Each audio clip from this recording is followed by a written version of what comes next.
my defense significantly improved with the use of medicine because it's like I was almost able to like drop in and be like, okay, this is what's actually happening. My nervous system is freaked the fuck out right now, so it's giving me a false perception of reality, but I'm really not in danger. I just need to move my head here, and I'm out of danger, and I need to move my head here, and I'm out of danger.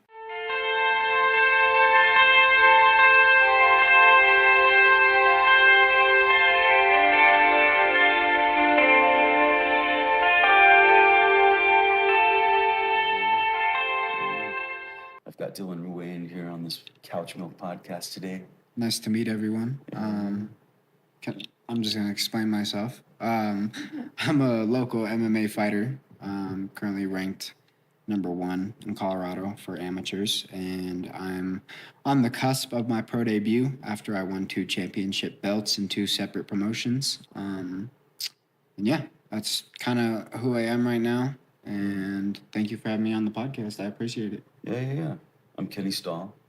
I'm a medicine guide, mostly psychedelics, psychoactives. You're my friend and my brother. Mm-hmm. We've known each other now for a while. Appreciate you being here. Yeah, I appreciate you having me on, and I don't know, just being the first one to kick off this Couchmilk podcast. It's good, yeah. We're kicking it off tonight. Well, I want to dive right in, like Juan would say, let's go. You know, you're coming off of a recent win in the cage. You're an MMA fighter, 2-time champion, you said? Yes, sir. Yeah. I want to know about your sport. I want to know what you think about your sport, how you feel about your sport. MMA's a trip, man. It's a new sport if you think about it. Like, it's only been around for like 20, 25 years, you know? They just took all the martial arts, threw them in a cage, and said, let's see what happens. So MMA is a trip, man. How so? Just so many different styles being thrown together. And now once you took all these styles and blended them in a pot, now it's its own sport. MMA is its own sport. Like, back in the day, it was like, all right, if I'm a jiu-jitsu guy, I'm going to train just jiu-jitsu and beat them with this one style. But now it's turned into this thing where you just have to be multifaceted in every martial art or you're going to get killed out there. Right. So that's why it's a trip, is because it's so new and it's so versatile. And it's like we're barely even beginning to, like, understand the science, not only in nutrition, but the science of the actual movement in the sport. You're saying it's matured a bit. Yeah. Oh, yeah. So fighters went in there with just their particular style. Like, they were just mixing their style with their opponent's style. And now they're having to mix it for themselves. And yeah, they're trying to take on new skills and multi-discipline sport. Yeah. Whereas, like, starting out, like, if you're a jiu-jitsu guy, you kind of just rocked with your jiu-jitsu until it failed. And, like, nobody went out there, like, learning how to wrestle, learning how to put it all together. But now, with, like, the gyms and all this stuff, and, like, for the youth, you can go to an MMA gym and train MMA. They're going to have wrestling, boxing, jiu-jitsu classes all at one gym now. Whereas back in the day, you had to go seek that out. You had to go seek out a black belt. You had to go seek out a good boxer. You know, like, now it's all in one place, and they're teaching it in one place. So the sport's evolved in that way. As far as, like, experiencing the sport as an individual, it's a double-edged sword. It's so freeing and so powerful to get to experience violence and movement in that way. But also you have someone expressing that same thing back at you. So the first time you get beat up or second time you get beat up, it sucks, man. Like, the sport comes with a lot of tears, a lot of hardships. No one in that sport has made it without failing thousands of times prior. So it's just, as an individual, it's a character building sport. It allows me to have identity. It allows me to have purpose. I thank martial arts a lot for that. Where have you failed? Oh man, dude, like, it's as simple as, like, I go into jiu-jitsu, I go spar, and I get choked out. That's a fail. I lost. How do I fix that? And it's like, a lot of people don't know how to actively learn, but, like, any time something negative happened, I would obsess over it for, like, the next 4 or 5 days. Like, not like I was humbly pissed off. Like I wasn't expressing anger. Like I wasn't that mad I got choked out, but like I was just like, I got fucking choked out. Like I need to like lock in. So like I'd obsess about this one fucking move for like 3 days, and then the next week I'd get a chance to go run it back, and then next thing you know, they didn't hit me with the move, and then for the past 2 years, it's just built off of that. I mean, you're on record with every one of these fights you've had recently over the past 2 years with the rear naked choke. Is there some kind of connection between, you know, failing at a move or, you know, being defeated and, you know, learning how to use that move in a way that defeats your opponent? Yeah, like if it worked on me, it can obviously work on someone else. My relationship with the rear naked's like a little weird. I don't know. Tell me about it. It's just one of those things. Like my first fight, it's kind of all I had. As I knew I had a good choke. I knew if I got it to the ground, like I could choke him. That was all I had. And then like I Because built of your grappling experience. Yeah, Like out of high school, junior high. well, actually, It's kind of your first martial art. wrestling. I started at 4, so I wrestled from age 4 to like 18, and then I took a hiatus because I thought I was gonna go be an entrepreneur and trade stocks and get rich quick type. That didn't happen. So I found my way back into athletics via jujitsu, and yeah, man, like jujitsu was fun, but once I found MMA, I just hit the ground running, man. Like that's a whole different beast. Like jujitsu is a limited thing. Like it's a beautiful martial art, but it's a limited one. MMA, you get it all. It's definitely its own thing. Yeah. Right. It's its own world, the jiu-jitsu world, as it goes for many of those styles, I'm sure. Yeah. And as doubling back on the rear naked, it also has a special relationship because it's like, I don't know. It's clean. It's clean. I talked about this. It's a clean kill, so to speak. Like if this were real combat, like I just shot the dude in the heart and he died. Like there wasn't no brutality to that finish. And especially in the amateurs, I like that because like that's someone's son in there. That's someone's dad in there. That's someone's brother in there. And it's like, it's all kill, kill, kill in the sport. And I just like, I want to shine a new light. Like, you don't have to kill to be dominant. And like, if I take him down, choke him out, his daughters or his mother didn't have to watch her son get fucked up. Like, I'm doing everyone a favor by doing that. You're saying it's a more honorable move, or? In my opinion. Fighting's not honorable to some people, but I think a true warrior can keep his honor in the cage. And when I need to make it ugly, like, I know I have that in me. I choose not to. I choose to make it clean. Like, I'm not trying to feel dominant because I hurt somebody. I'm trying to feel dominant because my movement was better. Have you been criticized by people? No. No? Oh. No. And if I have, I don't hear it. You don't hear it? No. I like constructive criticism, but like hater criticism, just one in one ear, out the other, you know? Like, It's probably the intimidation. Like they're not going to say anything to you. no, yeah. Not even online, like, you know, any of the social platforms. People aren't chirping you. Nobody's chirping. Okay, yeah.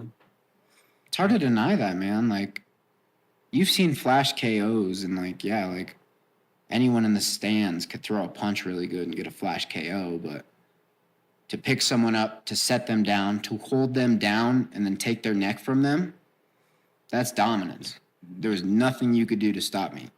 It wasn't, I caught you in a lucky way. It wasn't that. I picked you up, I put you down, and I put you in your place. That to me is dominant.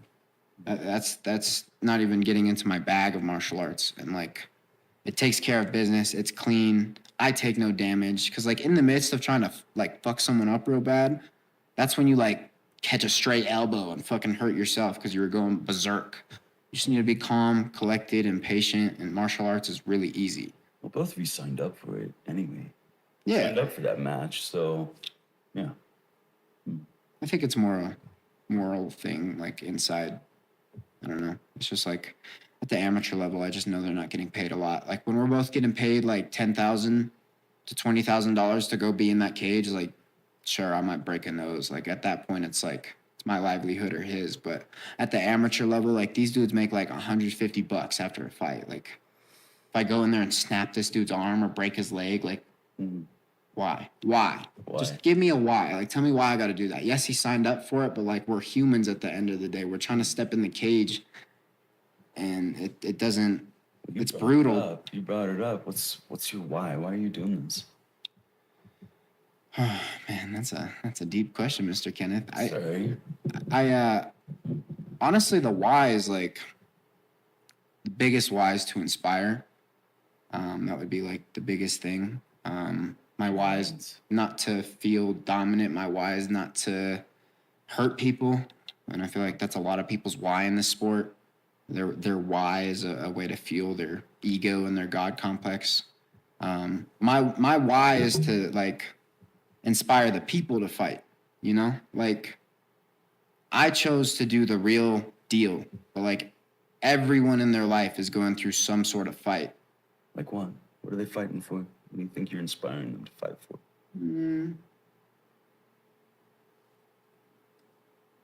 That one I'm still like putting together, honestly, because you can't save people.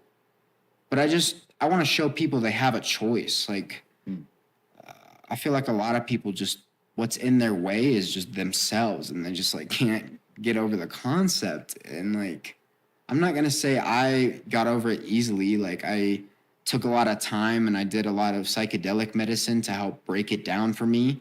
Because when you do psychedelics, it strips away that ego that we all live in, and it just, you're left with like your true self. And it's just like, that's what made me realize that all these things that were happening bad to me, it was my fault at the end of the day. Like I was a big victim guy. I was a big like, oh, poor me. Why is this happening to me? And like, there's a lot of people out there like that. Even people I love who are capable of great things. They just like, they're in this victim mindset. They don't believe they deserve something good. And that would be the inspiration I want to carry out, is just show people like, man, you got to fight for something good because you deserve it. Like people don't honor the human experience. You realize how insane it is that we're able to like have senses, experience this world, and you just want to sit there and be a coward and be a victim through it. Like I want to show people there's a fight to be had. You got to fight if you want to be out of the victim mentality, and like stepping in the cage is brave, and hopefully people catch wind of that. Like I want them to watch my journey from the start. Like I didn't come from insane skills. Like my beginning videos are almost hysterical. Like I go to throw a head kick and I fucking fall on my ass. Like there's humility in that. And then now you've seen this humble kid grow into dominance, and like that to me is inspiring. And at the end of the day, if I don't inspire anyone, that's cool. At least I made the attempt to inspire. Sure. Because I don't know, like, not to toot my own horn, but I feel like you're gonna toot your own horn right now?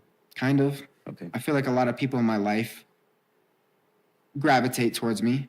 Like in people's life, like I'm a rock for a lot of people in my life. I like to say it that way. And like I'd like to think that's because I carry a lot of energy within my being, within my presence. I feel like I bring a lot of energy. And sometimes it's good. And sometimes if I don't know how to control my own energy, I get into some trouble. But I'd say like... I've seen you in that trouble. Yeah. Yeah. You talk about psychedelics. That's kind of the intersection with movement for Couchmilk, right? The mission that I think you're on. We're watching this unfold.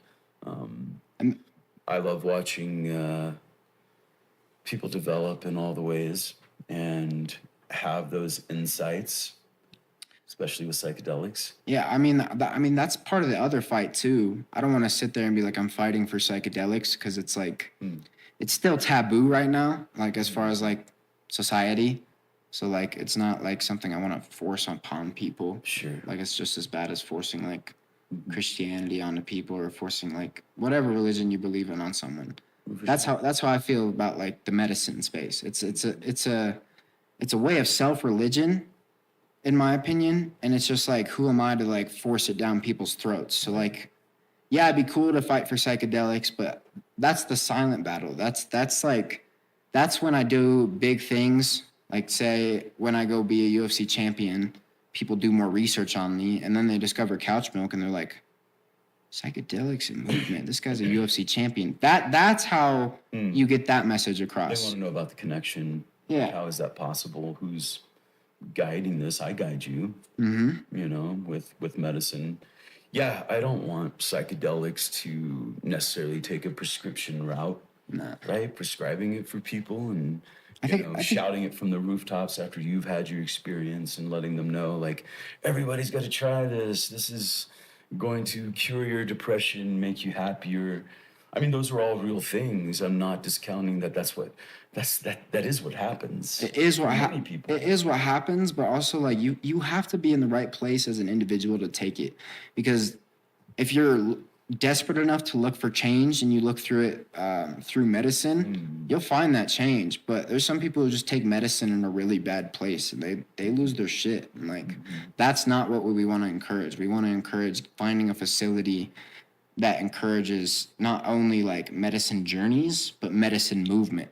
That would be the ideal thing to push to people, is find a safe place to do it, find a safe crew to integrate it with, because I don't want to say this stuff is revolutionary, but there's no reason I should be where I am with 2 years of fighting. It's just the ability to dose, have that connection with my body. You can show me a move and I'll apply it at the end of the practice, and then it'll be locked in from then on.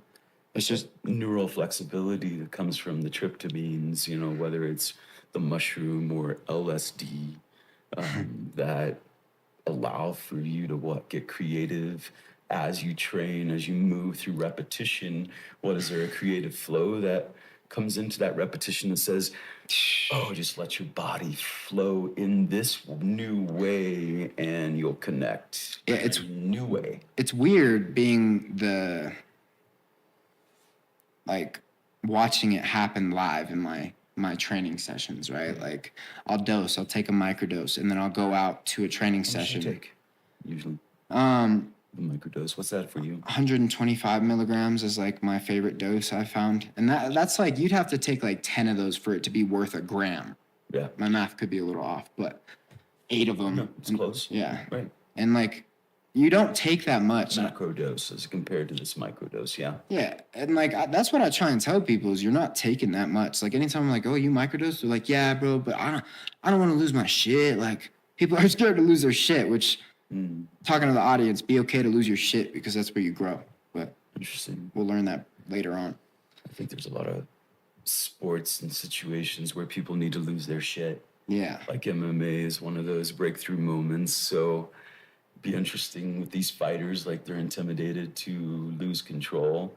But I get that. That's kind of the warrior archetype with discipline, as opposed to like the beast just coming out and being the power of the fighter, you know? But keep telling me about your training schedule. Oh, yeah. So I take 125 milligrams.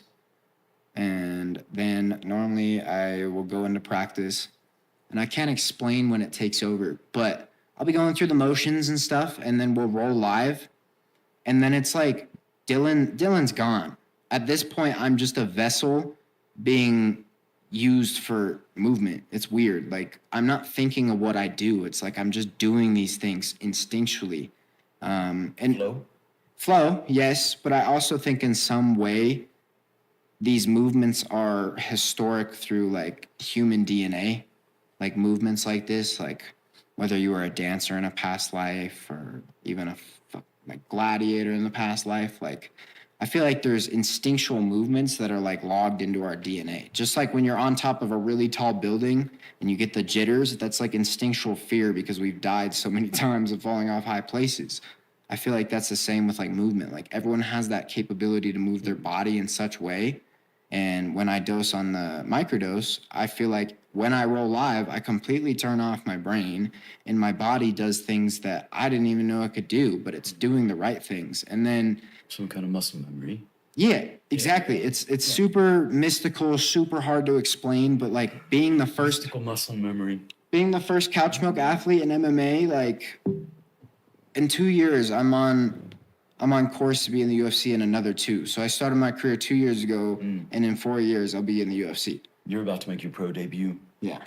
Yeah. Yeah. It's amazing. Thank you, dude. I mean, your ego is out of this world at the moment. Yeah. Yeah. Yeah. But you have to. You have to if you Like, want. I'm giving you grace around that. Yeah, if you want to, I don't know, if you want to go get some stuff done in your life, you got to I was telling my I wanna teammate see what you today. accomplish. Yeah. Yeah. It's time. You've got, like, you know, the path unfolding before you. You're 22. You're in a sport that's kind of coming out of its infancy, right? Yeah. I enjoy it. Yeah, I enjoy watching you. Thank you. Yeah. Thank you. Yeah, Get it done. I mean, the goal is to entertain, right? Like, It is entertaining. go in, get it done, get out, cash my check, on to the next. And That's it. That's it. And then integrate. Sounds like work. Integrate. No, you And got to then integrate. integrate. And integrate. I forgot about integration. Dose. Speaking of, we skipped over Wait, it. wait. I want to introduce the rest of our brothers, these fellas in the room, right? Like, we've got Todd back here, and he should say hello, and then Juan as well. Hello, world. Hello. This is Tom. Back here behind the camera with Juanito. What's up? It's Juanito. He's curious about. I heard that you fought when you use mushrooms to go into the fight. Really? Yeah. Would you tell that story? Yes, I will tell that story. Yeah, before every fight, I have dosed on mushrooms. The first fight, I was super nervous, so I took a lot. I took about half a gram before I walked in there. That was like borderline, like could have been too much. So my second fight, I took 1, 2. I think I took like just under a quarter gram. So the second fight, that was like my happy dose. And honestly, the more I do the microdosing in my training regimen, the less I have to take for the fight in order to connect with that flow. So now the last 2 fights, I've only been taking like 1 microdose, just like my normal training day, because I'm able to activate that flow already because I've been training with the medicine. So that's been my experience with it. Is like the first fight, I walked out there with a lot because I wasn't really sensitive and I wasn't really tapped into being aware, like, okay, this is the flow state. It's here. Now surrender to it type of thing. But like through experience and through training at different facilities, like on microdoses, like now Doses, right? Train at different doses. I mean, you're averaging something, but a quarter of a gram, that's 250 milligrams. Yeah, I don't this think is I'll only ever go double that. what you're microdosing that you took to actually step into that fight, into that cage. So your threshold is really close to being like, "Ooh, this is enough medicine for what I got to get done here." Yeah, because Tell me about that. How does the anything, fight unfold on a dose? man, like it's Surrendering. yeah, it's a weird feeling because like a lot of people need to go in there angry, a lot of people need to go in there calm. I go in there as like nothing. Like I'm in a state of no emotions and I'm just in that state of zen where you're just feeling everything all at once but also feeling nothing at the same time. That's the opportunity that the mushrooms allowed me, like stepping in there, is like to connect to that feeling of just like I'm zen. I just am right now. Like I'm not in fear. I am not excited. I am not scared. I'm not calm. I just am. Well, this sounds like you're the zone that you're in with training, though, right? Like we were talking about muscle memory in the mind. Are you saying those 2 states, like you train for that state in the cage? Oh yeah, absolutely. Because it's I mean, it's obviously slightly different, right? Stepping into an event, a show, the entertainment's there. the thing the mushrooms teach you, like when you first take them, is like a lot of us first take them when we have really bad connections with like our inner selves. And the first thing I've learned from mushrooms is that like you need to surrender. You need to surrender to the mushroom. And like that's a concept I take into the cage. I don't go in there as Dylan. I just surrender to my body and what I've taught it instinctually over the span of the 8-week camp, because that's how movement works. you have muscle memory. Your muscle remembers things. Like, that's why you need to go into training and drill these things, but you need to know how to surrender to that subconscious mind in the cage in order for your instincts to just flow. Or else, like, if you're trying to think about it and like do MMA like you do a math problem, it doesn't work. And then that's how people get fucked up, is because you can literally see their energy. It's just in their head and their body's not moving. But the people that are dancing and moving their body and they're just feeling into that surrender of flow, those people are untouchable. And it's just like, that's what I've learned with training on medicine, is like how to surrender to the flow. And just like, I don't get tired. I don't get gassed out when I'm flowing. Like, I'm just flowing. I mean, you always look unstoppable in the cage. I'm wondering, like, when was the last time you felt powerless? Like the opposite of that situation, because I feel like the other end of the spectrum of the times we felt powerless gives us all of that power. Like, it's this equal balancing act of our experience on the other side of the pole. It's the last time you felt powerless, man. In MMA, it's been a little bit. I mean, I go and train with some killers, but like, I've never felt powerless.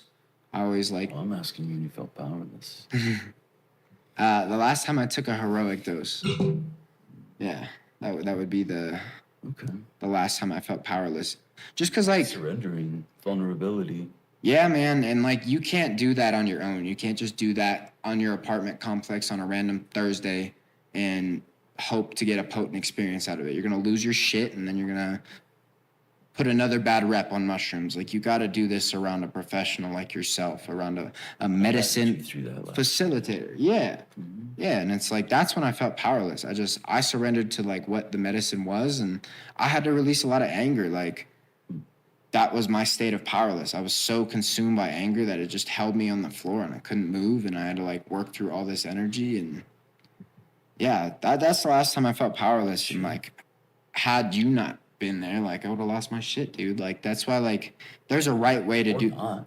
Or you would just taken them and it would have been what it was, meaning not what it was, because, you know, I was just looking after you, making sure you were safe, that you could surrender and just be like, I'm gonna just feel this anger. Yeah, but it's the or not you don't want to gamble on, in my opinion. Like, when you're taking a heroic dose and you want to work through energy like that, like, you need someone to keep you grounded, or like, you're gonna get fucked up. And if you have no one to integrate it with after the fact, you're gonna get even more fucked up on what the experience was. And that's like, Right. we gotta do the Couchmilk thing smart. We can't just be like, go trip balls, people. Like, Never skip integration. ever. Like, that's Couchmilk. We always say that whatever the experience, micro, macro, it's real world application. It's, I mean, yeah, we focus on movement in the body, but we know there's more to us than that. But yeah, don't skip integration. How do you not skip integration? Todd, did you have a question? Shoot it, brother. Sorry, I just wanted to jump in and ask about the first time you got introduced to this concept of using medicine in an intentional way. If you could talk to us too about, like, what was your perception of medicine work before that? How were you introduced to it? Okay. And then what was different about this new perspective on medicine? Okay. So I was in what I call a crash out state. I had no life direction, lost a lot of friends, so I just lost my shit. And I was doing a lot of substances. I kind of had a list that I was like checking off. I was like, I want to do all these things. Yeah, because I'm pissed off. And like, I don't know, just like, I was in a state of like, I don't want to be alive at the end of this list, so I'm going to do fucking everything. And psilocybin happened to be on that list, okay? And Did you write psilocybin, or was it like mushrooms? Mushrooms, yeah. I didn't write psilocybin. The magic ones. Yeah, the magic mushrooms. And they were on there, and I didn't know how to take these things. I was always like, go hard as fuck type of guy. So my first time doing it, I ate about 10.5 grams worth in my parents' basement. I lost my shit, dude. They were out of town, thank God. But like, I was like speaking tongues, bro. I was like, dude, I was on the floor. My legs didn't work. And I was like, I felt like I was blessed with all this knowledge. And like, I was like trying to fucking understand what I was experiencing. And like, then I just came back. I was like, what the fuck was that? What the fuck was that? Like, dude, like, that felt like a superpower. That felt like a So it's profound for you. very profound. It was just like, I say that's when my seal got cracked. And like, I had that like spiritual awakening. It was after. Doors of perception opened. Yeah, bro. Yeah. Thomas Huxley definitely writing about that crack in that door. So you cracked the door open. Yeah. And I was just So you're baffled. saying it had never been cracked before. Oh, no, bro. No, bro. Yeah. Like, I just, very linear human, very linear ways of thinking. And I had never been smacked in the face like that. And like, I can see how that turns like agnostic people into like religious people real quick, because it's like, it's mystical. It's like something out of this world. And like, yes, it's a drug that affects your brain, but like, human life is magic. And if you don't believe in magic, what life are you truly living, you know? Were you agnostic? Oh, sorry. 10.5 grams? 10.5 grams. Like, Where? that is go hard. Where did that idea come from? Well, I, like, honestly, Reddit gave me a bad fucking, it gave me a bad advice. I asked Reddit how many I should take, and like all Reddit was saying was like, yeah, I took 28 grams this one time. I took like 15. I was like, okay, like I'll just take 10. Like that seems reasonable. Knowing now that like they're probably capping on how many mushrooms they ate. So I was set up for failure, bro, and it was a beautiful failure, because that's when my seal got cracked. And then like, You were set up for failure, and you were setting yourself up for failure by going through this list. yeah, on Reddit. Like, shit was low for you, and you were trying off Oh, all yeah. these substances, and Yeah, that list. and then what? Like, did you continue, or did mushrooms like enlighten No. you at all? Not that Like, first one. journey, it was like, The first one was just confusion. And then like, oh, like the mushrooms were at 10 like, grams was confusion. yeah, the mushrooms were at like the bottom of the list. So like the first one was confusion. And then I just like kept buying them. And then like, I just kept buying them. Like it was like 10 grams was the first one. I was like, okay, maybe if I take 5, like it won't be as crazy, but I'll still like be there. So it took 5 fucking grams the second time. And then that was the most emotional experience I've ever had on a substance in my life. Like, Wait, how long ago was this? oh man, And what was the time between the two journeys? like 5 months, because I had gotten like kicked out, and like That's healthy. yeah, I had gotten like kicked out. I had moved in my own apartment, and I was like, finally, like I can trip again, because there was never another opportunity at my parents' house. So like, then I went and got the 5 grams, and then like I was still living like 1 foot in, 1 foot out type of lifestyle with like all the other drugs I was doing, and like I was wanting to be better, but I wasn't fully ready to commit. And like, yeah, like I ate the 5 grams of mushrooms, and then like it sounds stupid when I say it out loud, but it wasn't stupid. Like if you've ever done psychedelics before, I found a picture of me just as a baby, and like just like I sat with myself as like a infant and just like looked at the purity in that soul, and I was just like, what the fuck am I doing, bro? Like, what? And I just like, you know, like it brought me back to like that state of just being innocent and not wanting to self-sabotage this life anymore, and like finally live a good one. And that was when I like really decided to like get better and get my shit together. And You did some child work. yeah, if I Inner child. unintentionally, I happened to like look at the photo, and then all these thoughts just came rushing in, like look who you become, Dylan. And like, yeah, it was just all in my face. And Are you sure it was a coincidence? I'm sure universally it was planned, but man, it was just, I wasn't expecting that sort of like emotion. Like I was so sorry to myself, and I've never felt that before. You know, being sorry to yourself, like having that love for yourself, and like Feeling understand, sorry for yourself? worded wrong, but like feeling grace for yourself and like loving yourself. Like I never had that. Like I was always my biggest critic, and like just crying that I was just what I was turning into. And like, man, I was like, man, like this kid would be so sad if like he saw this future and this is how I was living. And like I decided on that day to get better, and And there was a few things that happened after that. Like, honestly, I think it was the universe's plan, but I had been asked to take leave from the jiu-jitsu gym I was training with at the time, just because of some of the extracurriculars I was doing. It didn't look good for their business because they were just starting up. It was a whole thing. So they asked me to take some time away just to let that shit die down, and I did. And then I stumbled across the Den, and the Den is super unique. Shout out Dante and Ren, the two owners. The Den Somatics. Yes, it's really unique because it's a gym, but it's not. It's so much more than a gym, and It's a medicine community. yeah. And I didn't know that at first. Like, I just wanted to go hit some pads and go be a little gremlin. Like, that's how I started out as. And like, when I met Dante, like, I was just an open book because I was at this point where I did not care. I did not have a sense of like a filter, I guess. I don't know. I told him everything. Saying you were what, at the bottom of something?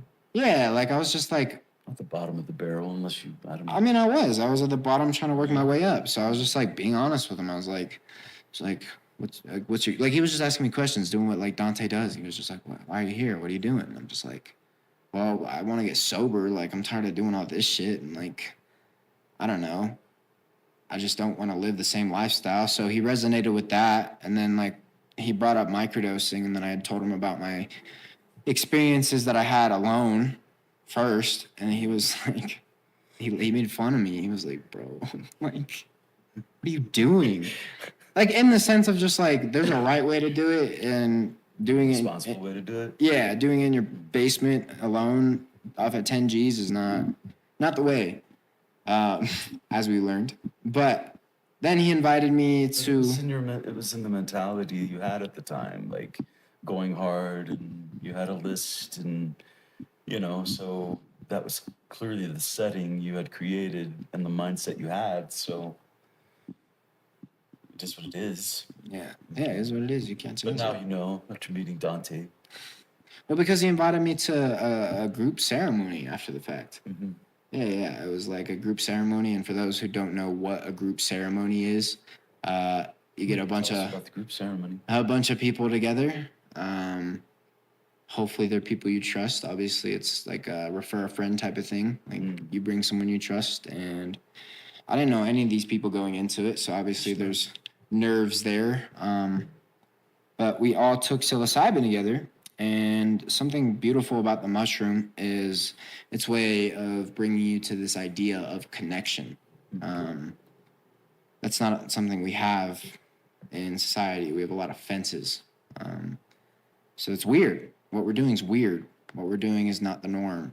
Getting a bunch of people together and taking down those fences and actually connecting as humans. And like, it was really potent for me to feel that connection around these special group of people. Because like, I for once felt safe. I felt safe. Like, I felt like, okay, I can stand on my 2 feet until I get strong enough to run. Here, it felt like a safe space. Like, it was protected energy. And like, yeah, there was nothing like being surrounded by a group and then talking about all my past stuff come up, and then like having this whole group of support just put their hand on me as I bawl my eyes out for like felt like 3 hours. And it's just like, having that experience is like, not many people get to feel that. A lot of people feel isolated and alone, and it's sad. So it's just like, having been exposed to like group ceremony changed my life. And then, Well, I mean, that, having safe containers with well-intentioned people, being responsible with our settings. I mean, that connection can be exploited too on medicine. So, I mean, we do have to be careful. well, that's what Dante told Those me. group containers. Because like, once the ceremony was done, I had, just cool, like, thought that was it. Then Dante kind of put me on this idea of just integration and what it was. And it's like, What did he tell you it was? what did he tell me it was? It What was do you like recall? being present with your experience after the fact.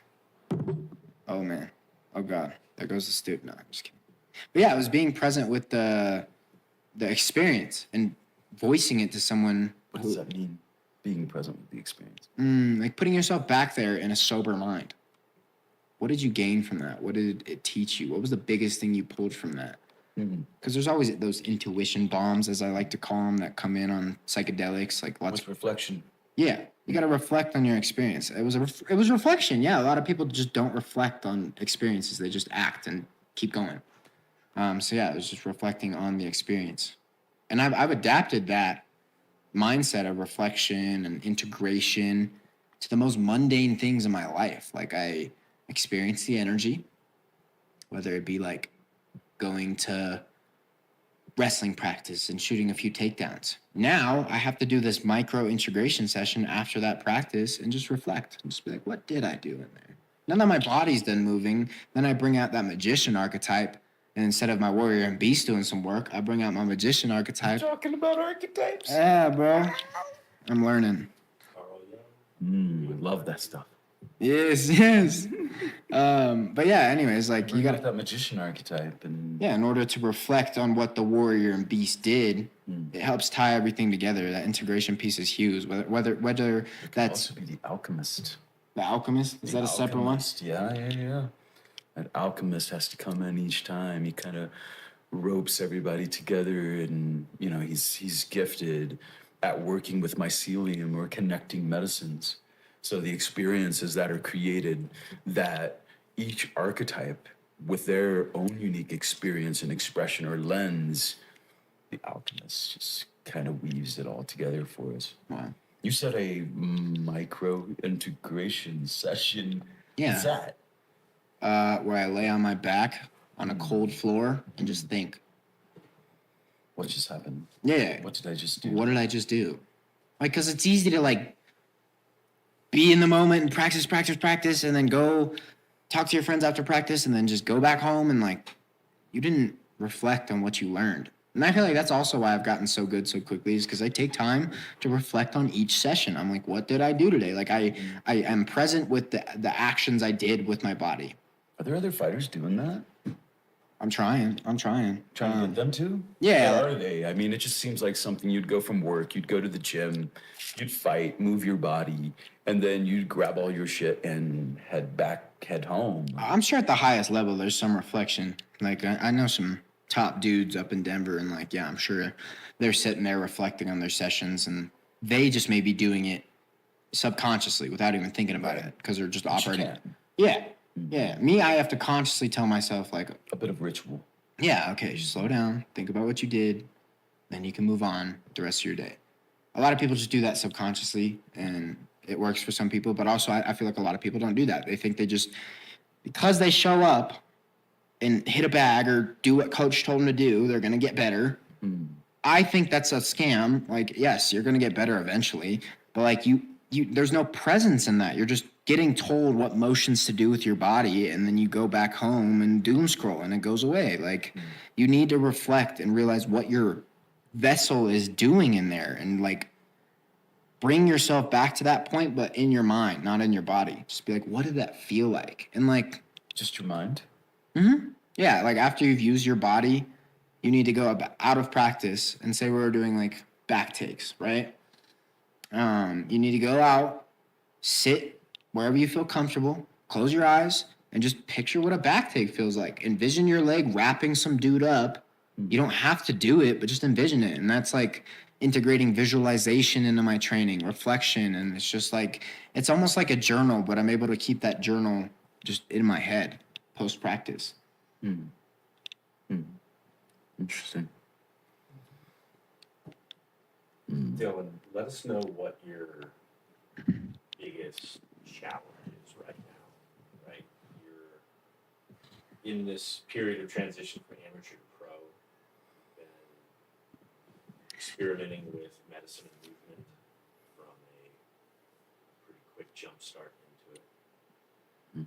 What are your biggest challenges right now? Biggest challenges is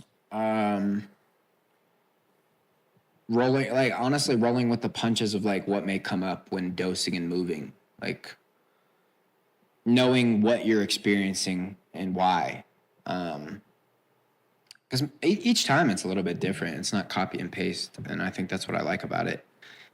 So the hardest thing for me is like, not now, because I've been given a lot of emotional tools, but I'd say starting out, like when the mushrooms weren't helping me train and like they wanted me to sit down and like do something else, I was like, man, does that mean like I'm not supposed to be a fighter? Like I would question it really. That was the hardest thing. Like I would get in my head about it. I'm like, wait. Like I'd get distressed because the medicine wasn't helping me with what I wanted it to help me with. You encountered some other part of yourself that was Not odds. not one that didn't want to fight, but like there was a Dylan one day where I was like, man, I just want to lay down in the grass. And that's not who I normally am, like when I show up and train. So after that experience, I got a little deterred from microdosing and training, but through time and through experience, what the medicine was trying to teach me was to like not only slow down in my personal life.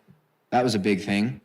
But to operate with more intention. I think when I showed up just dosing and moving, I was expecting this mushroom to do the thing for me. And like what the mushroom wanted to show me is like, it doesn't work like that. Like you have to be at balance within, and everything in your life has to be at balance if you want me to do what I can do, type of thing. So it seems as if you figured out that you are the one doing the movement. Yeah, but it's surrendering to myself. The mushrooms aren't doing it. It was in the end, it was you. It was me, yeah. It was just, I think mushrooms give you, like, if you think about synapses and like neural pathways. In the brain. Yeah, repetition can help connect a certain pathway, repeating a move. Make them strong. Over and over and over and over, and eventually that neural pathway will connect.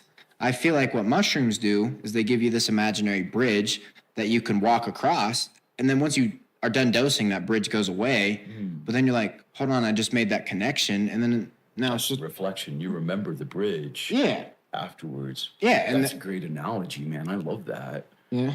The neuroplasticity we're talking about, like it like gives you possibilities, potential. It gives you bridges you didn't even know you had, and then once you cross the bridge with the help of the medicine, you're like, oh, I mean, it was me at the end of the day who did that, and now you can just do it outside of the medicine, and like that's what I feel coolest about using medicine and movement is it's like it's connecting these neural pathways I didn't even know could be connected.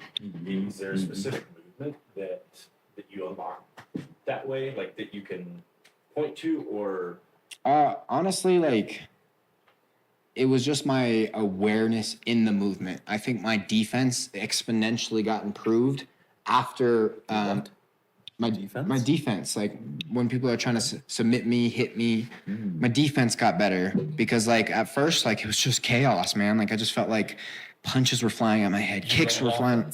Yeah. I was just fight or flight mode. I was just doing what I needed to survive. And like my defense significantly improved with the use of medicine because it's like I was almost able to like drop in and be like, okay, this is what's actually happening. My nervous system is freaked the fuck out right now, so it's giving me a false perception of reality, but I'm really not in danger. I just need to move my head here, and I'm out of danger, and I need to move my head here, and I'm out of danger. But had I not done that on the medicine, it's this big thing because my nervous system's overstimulated. So I'm like trying to move my head in a simple way, but I can't do it because my nervous system's jacked up. So I feel like the medicine allows that, the uncontrollableness of your nervous system to like go on pause for a bit. Part? Yeah, it allows you to perceive like what's there. It taps you into like different senses, I feel like. I feel like you just described embodiment. Yeah, 100%. It embodies you. And I don't think people understand what embodiment is. Like, unless it actually happens. Yeah, like a lot of people like to live up here. Like that's just what we do. Like people swing a hammer, but I wouldn't call that embodiment. Like, I don't know. Realizing what your vessel's capable of, that to me is true embodiment. What do you think true embodiment is? True embodiment. I mean, you just described it like a lot of the conscious behavior. I think Todd's question was like, he asked you like, is there a move? Like you tried to get into this specific example of how it played a role, but you moved to this more general perspective of this is how it impacted the way I move, right? It was a broad category. It improved my defense. I don't know, it's just kind of that long view that psychedelics gives us, a broader feeling within the body. I don't know. It gives us an Mind can be so opportunity. specific. Gives us an opportunity to think less linearly. Like a lot of us think on the linear thoughts in the sense of like, this is going to get real deep real quick, so apologies to the audience. But the way computing works is you either have a 1 or a 0. And that's like how people operate. We're either a 1 today or we're a 0, and it's very linear. But like quantum computing is this idea that it's a 1 and a 0 at the same time. It is what it needs to be. And I feel like that's what my brain has turned into. Not that I'm a quantum computer, but I'm able to think about this pathway and this pathway and this pathway and this pathway. And then I'm able to go through all this in a second and make the right decision of which pathway works best for my current situation. It's a great quantum explanation. There's a lot of science there. So if you're in the 0 or just the 1, then there's something missing. But once those two are together, they are embodied. That is embodiment if you use the 0s and 1s. Yeah, as like an great. example. Yeah, that's great. Yeah, it allows me to not be so like linear or stuck. It allows me to just be able to surrender to failure. Like a lot of people, like if you watch like on the highest level, if they have an opportunity to go submit somebody or like choke somebody out, they'll go full steam ahead for this one submission and put all their might into putting this guy out. Whereas like I think what makes me the best martial artist is I'm literally like, oh, that didn't work. Okay, onto this. Oh, that didn't work. Onto this, onto this, onto this, onto this, onto this. And I'm just jumping all over the place where these guys can't keep up. What the fuck is he throwing at me? What, they can't keep up, or what? They try something and it doesn't work and they feel like a failure, or Yeah. Kind of like you see it in people's movement. Like when I'm on top of people and they'll give me one burst of energy, another burst of energy. If I handle those two, they'll submit. They don't keep that consistent flow. Like I was telling my teammate today, I'm like, getting up on bottom is continuous flow isometrically. It's not one big explosion here, 2 big explosions there. Because as a guy on top, that's so easy to time. But if you're like just a squiggly worm and you don't stop moving, that's hard to control. So like, yeah, like I was trying to get that concept to my friend today, but he could only do linear movement at a time. Just doing the 0 or the 1. Yeah, and I'm like, bro, just do the 0 and the 1. So it's like getting people to think on that quantum computing level. It's not that easy. No, like that's why psychedelics are in the mix, right? To bring us to that non-dual state. We get in the room with the 0 and the 1, right? And we get to experience that. And sometimes we can't even fathom it. Like you say, living in a linear fashion. Your parents teach you to live in a linear fashion. Society. Well, their parents taught them this. Like, I feel like just as humans, like generationally, we've just been linear because that's how we've had to operate. Survival is linear. And there's times for that. Yeah. And we certainly have to. Yeah. But I think with the comfort we have, especially in American society, we need to be able to expand our minds more than a linear path, if that makes sense. We don't have to operate linearly anymore. We have the comfort to expand. We do have that privilege to explore that, certainly, especially in Colorado, where we're just moving forward full steam with, consciousness expansion. Follow-up question. Yeah, follow up. What other medicines have you experimented with? As far as like, say ceremony medicines, I've dabbled in a lot of stuff, Todd. To be honest, like I've done all the pharmaceutical stuff. I've done all the stuff that grows out of earth. As far as like a ceremonial perspective, Yeah, just like an intentional perspective, the things that have helped you to get you to where you are now. man, bro. If I can say it, I have participated in LSD. I've participated in psilocybin. I have participated in heart medicine, or better known as MDMA. For information purposes only. Yes. Education purposes. Yep. Allegedly. I'd also like to throw that in there. But How are those? good, man. I mean, they have different purposes. Like, if I need softening, if I need guidance, I look to the mushroom. If I need creation, if I need philosophy, I look to LSD. If I need some fucking love for myself, because like sometimes I forget to just love myself, I take some MDMA. Like, we're using them as conscious tools, just like a doctor would use Advil to help with pain. Like, it's not like we're just sitting there, pop the molly, I'm lit. Like, it's not that at all. It's like we're using these things to grow our tools as humans, because with my experience of MDMA and being able to feel that love for myself, and through integration, I'm now feeling that love without being on a ceremony medicine. I'm able to wake up every day and be like, hell yeah, like I get to live another day as Dylan. I never had that opportunity. I never had that lens. Being in a ceremony space and doing medicines like that gave me new lenses and gave me an opportunity to step into a new life and live a better way than what the pattern was, I mean, you're talking about like the ceremonial work with medicines, but many of us have had our recreation. So how do you balance recreation and having fun with this intentional use of the medicine, as Todd was asking you? Like, what's your perspective on that? I'm one of those people who has to learn my boundaries by experience.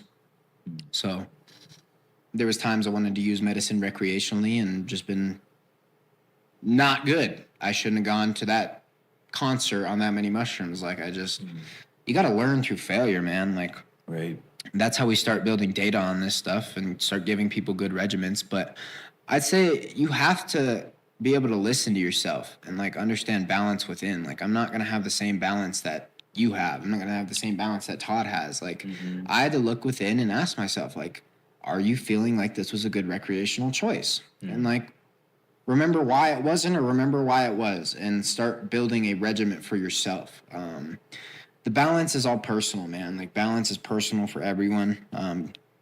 Your balance is not my balance. Todd's balance is not my balance. It's like we all have our own individual balances. And as a human race, I feel like we all try and live for other people or tell people how to live. It's weird. We like try and live through other people when you could just live through yourself. Anyways, that's a whole thing. That's a whole thing. I mean, what you're talking about, some like gatekeeping, these medicines, and I mean, I can see why there are keepers at the gate, right? You've had an impact on your life and your growth, your passions in life through medicine. So the recreational experience doesn't always offer that. So when we intentionally discover things about ourselves, it's so worth it. But yet, Well, fun is an experience too. That's. let me add this. I feel like psychedelics taught me how to have fun. So I'm getting to the point where like I used them for a recreational stance, but now I'm at the point where I'm so comfortable in my skin where I can just go be on the mushroom, but just normal. I'm sober, but I know how to catch a vibe, as one would say. You say you some kind of responsibility with it then. Yeah, like back before I was ever doing psychedelics in a mindful way and doing them recreationally, like I took myself way too serious, and I didn't know how to have fun type of guy. I didn't know how to dance type of guy. And through learning, making mistakes recreationally on psychedelics, and it's not like I ever made mistakes, but it's like, damn, I'm too high right now. Like, I need to sit down. Like, that to me is a mistake. Like, I shouldn't have taken that much if I have to sit down and not be present. And like through that failure and through that experience, I've learned how to just have fun by myself, like how to catch a vibe by myself. I don't need a medicine to do it. But slowly but surely, I would take less and less. And then it stopped holding my hand one day, and I was able to just do it myself. And recreationally, I feel like I've died down a lot as far as medicine goes because I don't need it anymore. Like I would be forcing it at that point if I took any, because I don't need it. So why am I doing it? Like, I don't need it to have fun anymore. Like, just going out and having fun. So it's like, I think that's what the mushroom teaches you. It's like it's a way to get your hand held to what you want, and then right at the very end, you either step through or you don't. Right. And then the mushroom lets go either way. Right. I think it gives us a lot of agency. Our worthiness, our sovereignty, whatever you want to call it. Our expression. My expression is through the roof because of psychedelics. Like, I never knew how to express, but now I know what clothes I like. I know what earrings I like. I know what music I like. I know what dance moves I like to pull out. Like, it helped me express as an individual. Like, That was the biggest tool it gave me, and that expression translates to martial arts. That expression translates to other creative avenues. Like that expression translates to my passion to help my teammates get better. Like it just expanded my expression and my relationship with this world and like how I want to live it. Because as human beings, if you want to get bare bones, we're just light experiencing light. So why not make the most of it? You know what I'm saying? Like you get one opportunity to do that. Like the chances universally that you are alive right now are like 1 in a trillion. You're talking about one big opportunity. Yeah, this is the biggest opportunity. Biggest opportunity. And we have people on this earth sitting here waiting for an afterlife. Sitting here waiting to be saved. And no offense, like believe what you want to believe, but that's not going to be the life I live, is waiting for someone to come save me when this is the greatest opportunity we've been given. So live it now or lose it, you know? Yeah, man. Fuck yeah. Yeah. So, drop into your ego right now. Like, you, the biggest part of your ego. What's driving you right now? Mm. Where are you going next?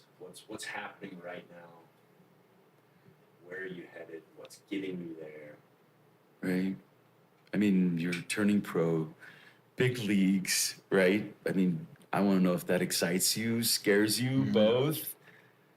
Yeah, I mean, there's I'm not too proud to say like there's not fear there, but that fear slowly turns to excitement, and that excitement slowly turns into like courage.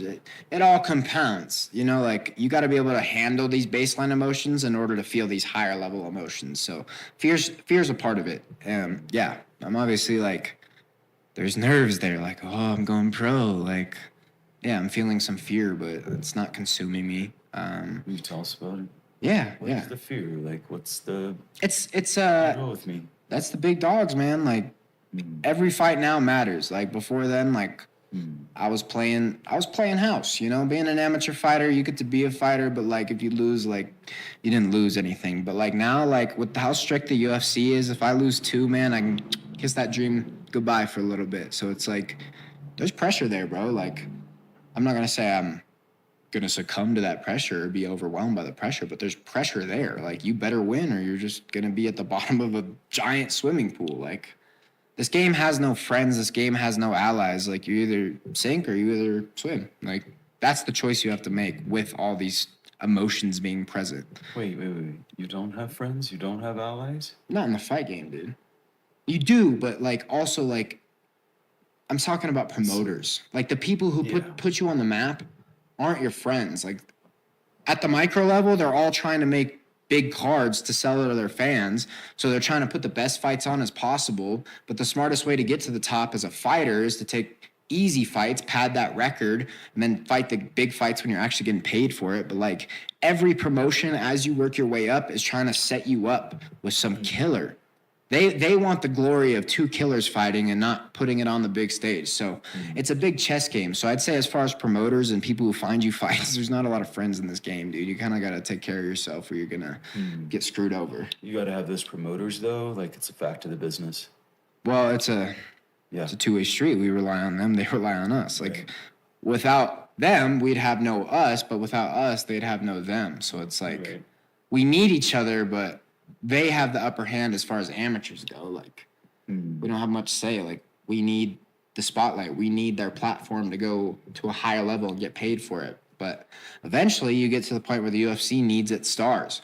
It needs the top 5 to be a known brand or else it sinks, you know? Like, that's how the game works. So, like, just got to be careful. The medicine's going to have to, not have to, I would hope that it shows you what to do with that pressure.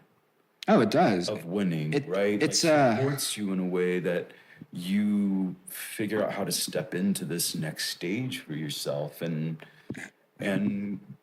command the presence in the cage with the way things are there, and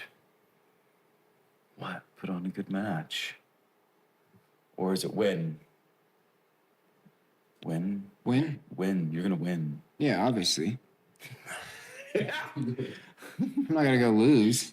I feel like losing's a choice. Like I don't know, man. Like this is just my mindset, but like losing's an option. It's like Right.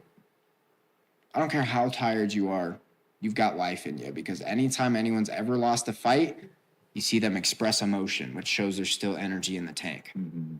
So you didn't know how to use it. You didn't know how to channel it. So I think losing's an option. I think every time I go in there, it's a choice if I win or lose.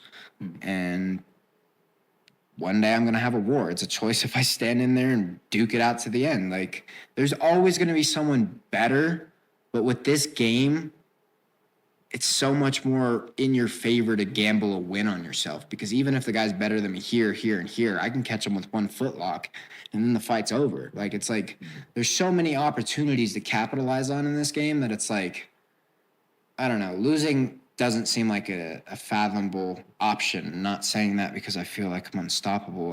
My mindset's different. Like, Are you saying the opponent would be the one to have to take that choice away from you?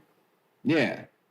But also, like, you're going to have to come with a lot, you know? Like, respectfully, I make the choice to go out there and win, like, whether that's, like, positionally. Like, I'm going to win every scramble, every transition. I'm going to win the micro battles, so I win the big one. And it's, like, winning and losing is, like, a mental choice. Like, I don't know. Like, it's super easy to feel all these emotions of competition and get just swallowed up alive by them.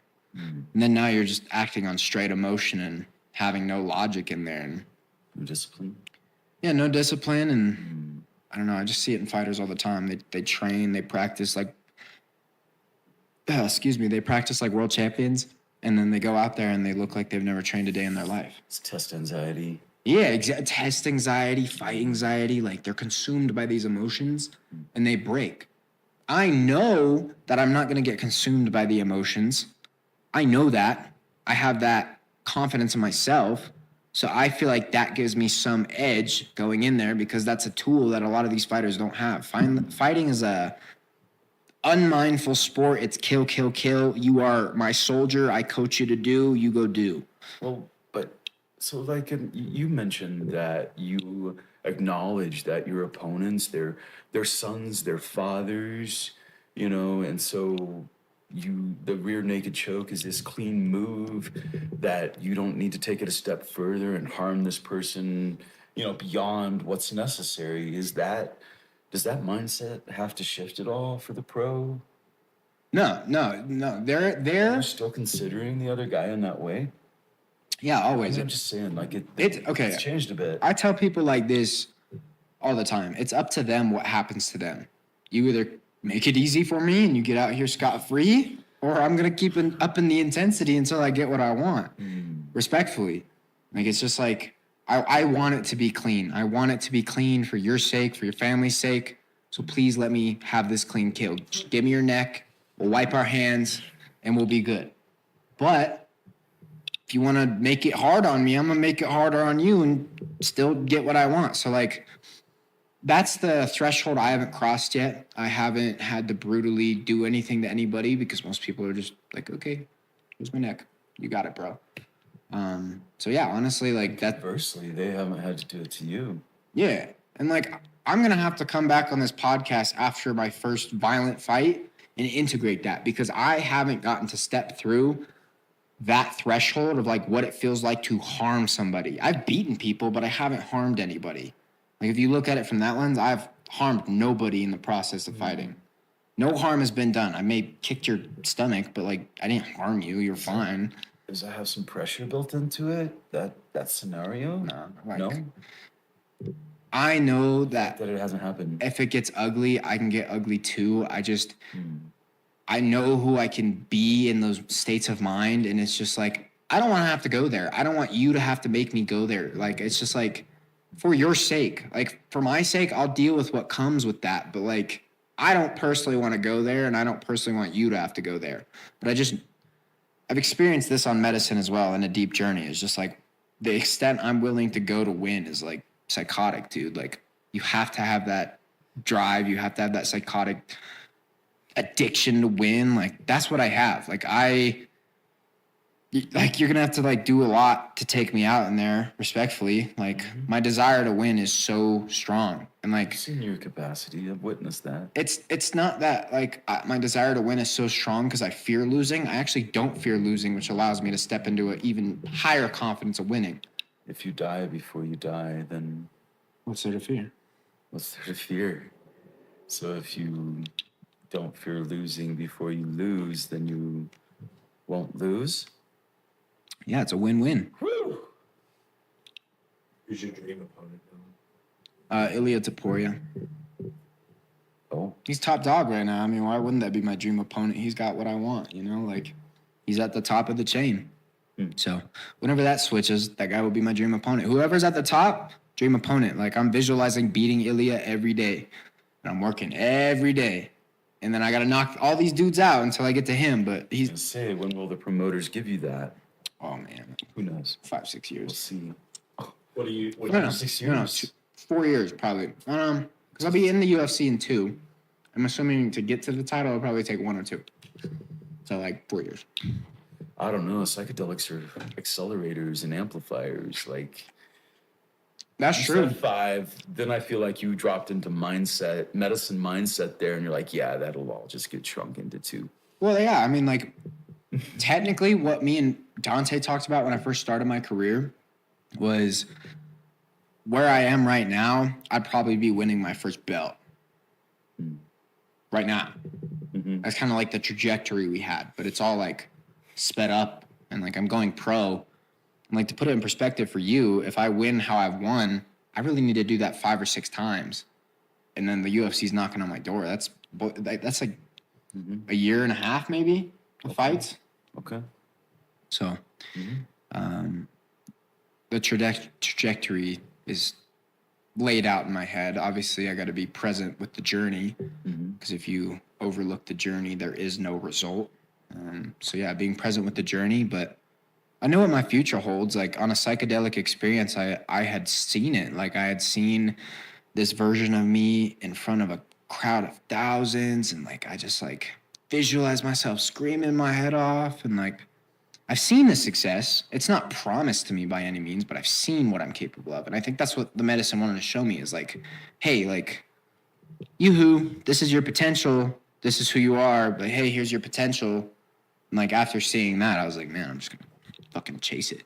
Because I've seen it. I have like a goal, visual thing to put to this goal because I've already seen it. So now I know what I'm running towards. 0 is in the room with the 1. You've embodied this feeling of accomplishment. Yeah, like it was already written in stone type of thing. And I don't mean that in like an arrogant way. Like I truly don't. Like Don't. I'm not the chosen one. I'm really not. Like I'm just a normal dude. I eat normal food. I sleep normally. I get sad normally. I'm a normal freaking dude.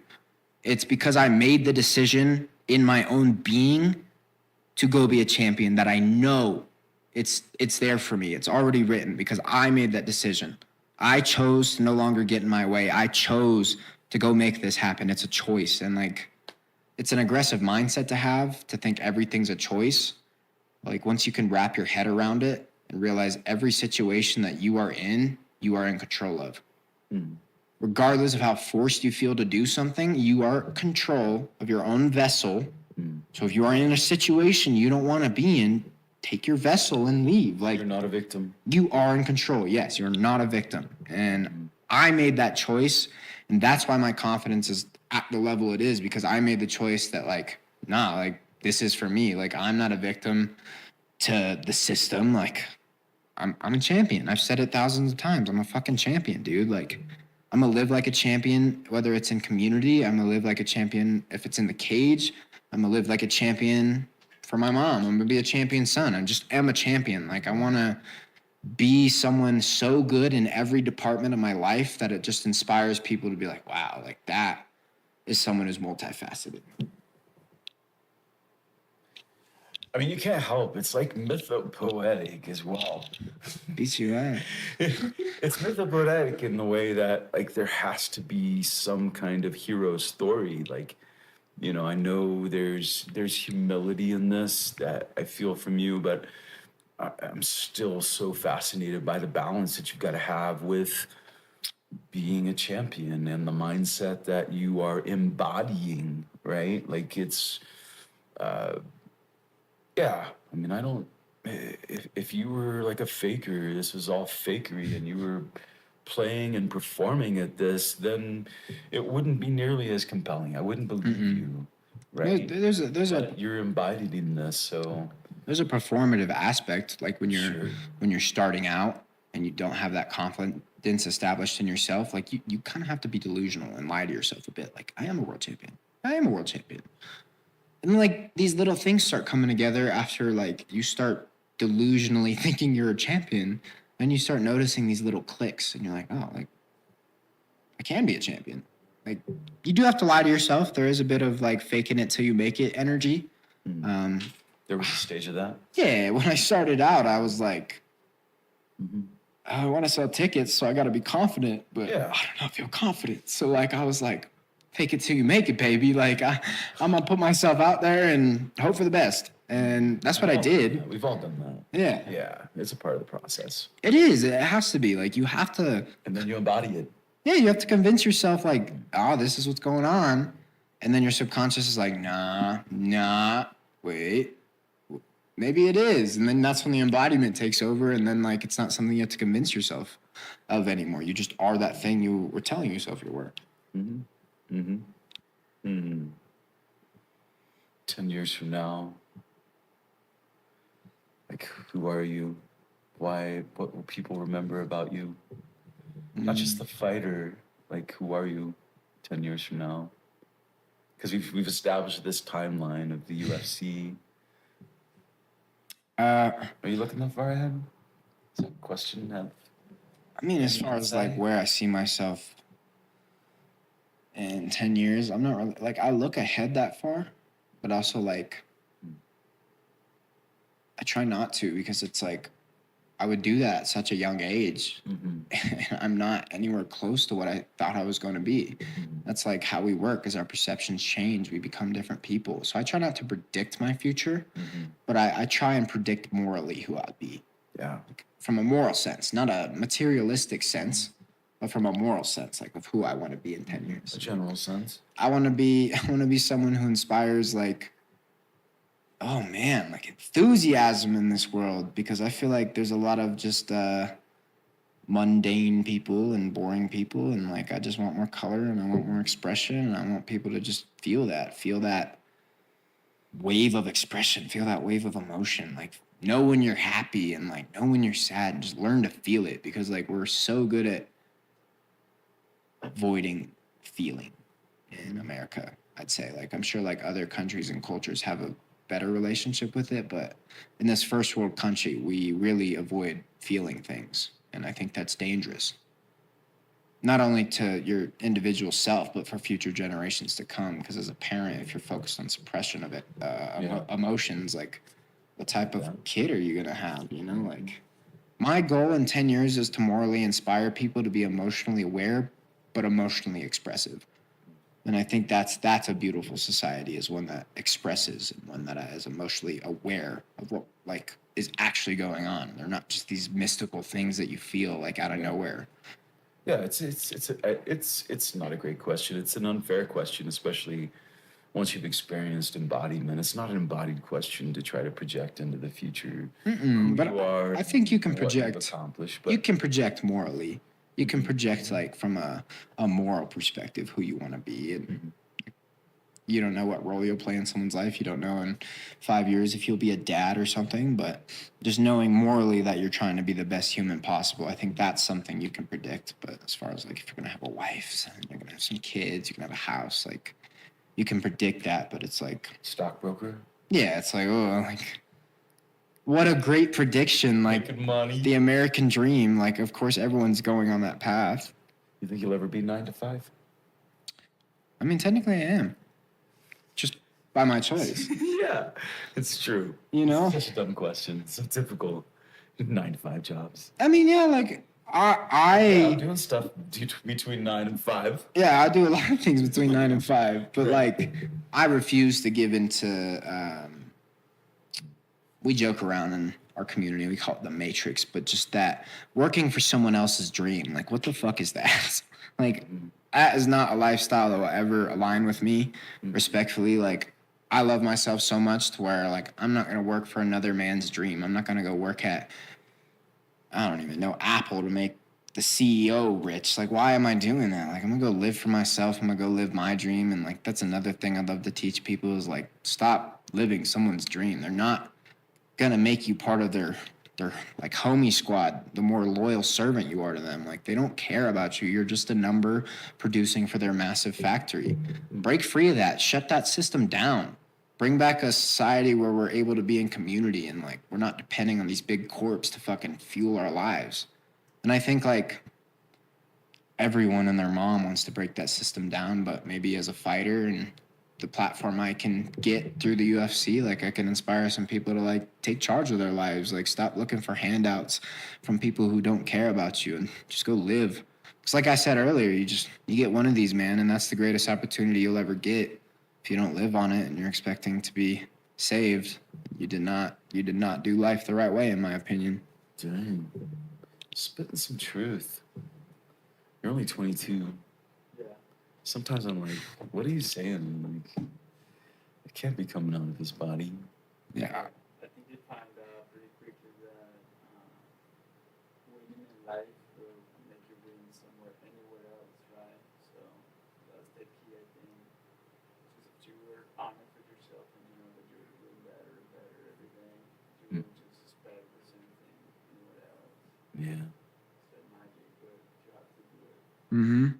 You got to chase that happiness. Like most people like don't know what feeling happy feels like. They feel a sense of accomplishment, which chemically releases serotonin. Like when they do a good job at work, they feel like accomplishment, but that's not happiness. Like I want people to feel free. Like that to me is true happiness. Is like, oh wow, like no one can touch my lifestyle. Like everything I've built is on my terms, my way. And like no one can take that from you. And it's just like Juanito said, like people aren't willing to chase that happiness. And that's scary, bro. Like that's a world that I'm sure like we're seeing it. Like it's a world full of lots of mental health issues and a lot of suicides. And it's like, because we think that our whole purpose is to go out, serve someone else for 40 years and hope to God and pray you make enough money and get to live out your last 20, you know? Like, I know. what type of life is that? Sounds lonely. Yeah, but it's like a lot of people are in that, man. Mm-hmm. A lot of people are in that. And like, I have no problem. This is a little bit of a tangent, but I have no problem with getting educated. But I don't like the college system. I don't like the fact that this piece of paper from this high institution is the only thing that makes you valid.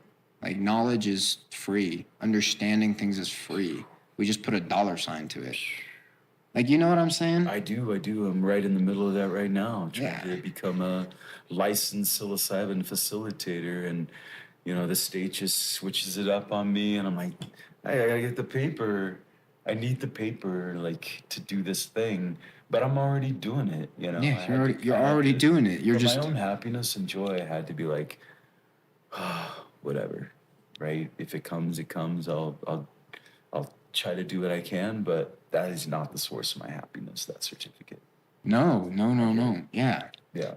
Yeah, man. Friggin'.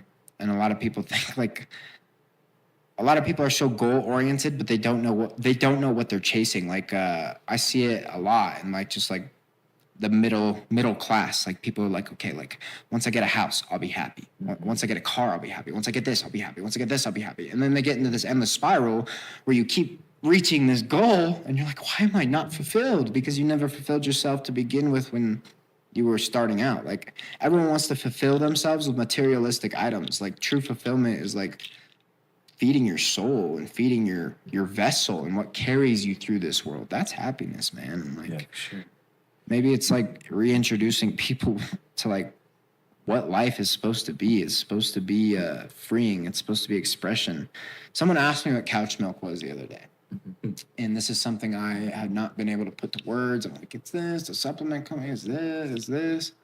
And then I finally just said it. And it came off so smooth and I had sent it to Todd. What'd you say?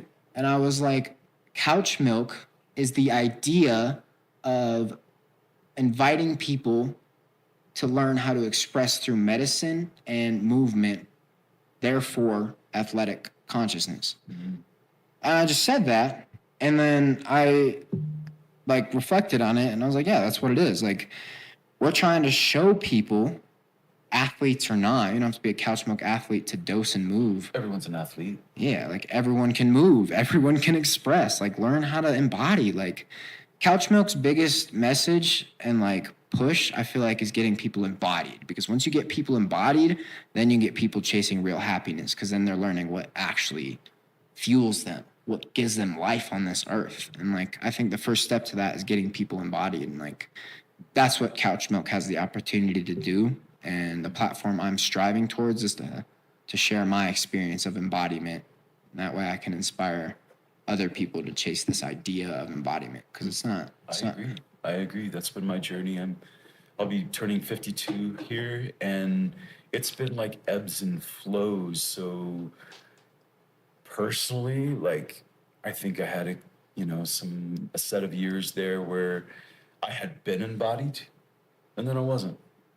So I know that it's something that I really have to be present with. Community has been helpful, like finding like-minded people like you, Todd, Juan, supporting that constant presence and happiness. Like sometimes chasing that happiness, it's not as a, you kind of have to like have a breakdown before you can find that true happiness, because like as humans we get so caught on this goal bringing us happiness, and like once you engage in embodiment in medicine and you're like finally giving this goal up, that sucks, man. That hurts people. Like it's hard to go through realizing you were chasing nothing. That sucks. That pisses everyone off. Yeah.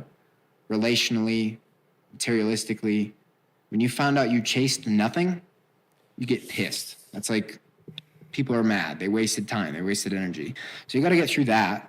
And once you get through that, then there becomes the acceptance, and then the opportunity to actually strive towards like purpose, passion, and expression comes alive after you break down about the fact that you were just chasing nothing. But if you're embodied all along through every step of the process, I feel like it's a lot easier, because just you talking about choices, right? For me, I look at constant intersections and forks in the road where I can make choices for myself. So, but in order to make that choice, I have to be present in that moment to see the choice. If I'm always projecting into the future, I'm gonna miss what's right in front of my face. Yeah. Well said. Yeah, and Couchmilk with it's athletic consciousness, like you said. And for me, it's a key being a somatic trauma therapist and helping people process things through their body. The body is the vehicle. I really feel strongly about when that consciousness is embodied inside of us, anything's possible at that point. Like it's foundational. Yeah, it's the key for everybody, Dude, this has been a great conversation. Yeah. Appreciate you. Yeah. Thank you for having me on, and thank you to the people who listen to this. I hope you find what you truly want to live for. That would be the message I leave off on. Just stop living for other people. Live for yourself. Couchmilk, baby. Come back on and share your journey with us, like as it unfolds over the next year. Absolutely. Expect to see me back in the winter. Expect to see me back in the spring. I'll help you integrate. Yeah, we're just gonna this fight that's coming up. Gonna keep up with this journey as an entire fan group, and we've got some more athletes that I can't wait to see their experiences of psychedelic medicine on this podcast.